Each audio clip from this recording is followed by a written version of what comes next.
রাজু, হ্যাঁ তোমার কি গেঞ্জি জাঙ্গিয়া? তুমি কে বলছো? এই রাজু গেঞ্জি জাঙ্গিয়া তোমার তো? হ্যাঁ অনেকে সব তোমারই গেঞ্জি জাঙ্গিয়া গুলো দিয়ে দাও। তুমি কে বলছো? আমি বাপি বলছি গো। বাপি?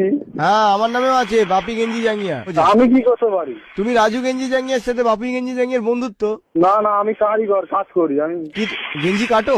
হ্যাঁ কাটি, সেলাই করি। কি ওতে কাঁথা স্টিচ করে দেবে আমার স্যান্ডো গেঞ্জিটা একটা? আপনি কি বলতে চাইছেন? কাকে চাইছেন সেটা বলুন। আমি তো রাজুকে চাইছি। তা রাজুই তো বলছি। হ্যাঁ বলছি, সব রাজু গেঞ্জি জাঙ্গিয়া তৈরি করো? হ্যাঁ তাহলে তুমি কি পড়ো? আমি ব্যান্ডি তৈরি করি। লজ্জা লাগে না তোমার? তা লজ্জার কি আছে এটা আবার? মানে তখন তোমার একটু চোখ বন্ধ করে নাও না। তুমি কে বলছো? না বাজে কথা বলবো এবার। তোমার বিয়ে হয়ে গেছে? হ্যাঁ বিয়ে হয়ে গেছে। তাহলে বুঝতে পারছো কি বলবো? হ্যাঁ বইয়ের জন্য একটা বানাবো, তাই তো? এখন আপনি কি বলতে চাইছেন সেটা বলুন।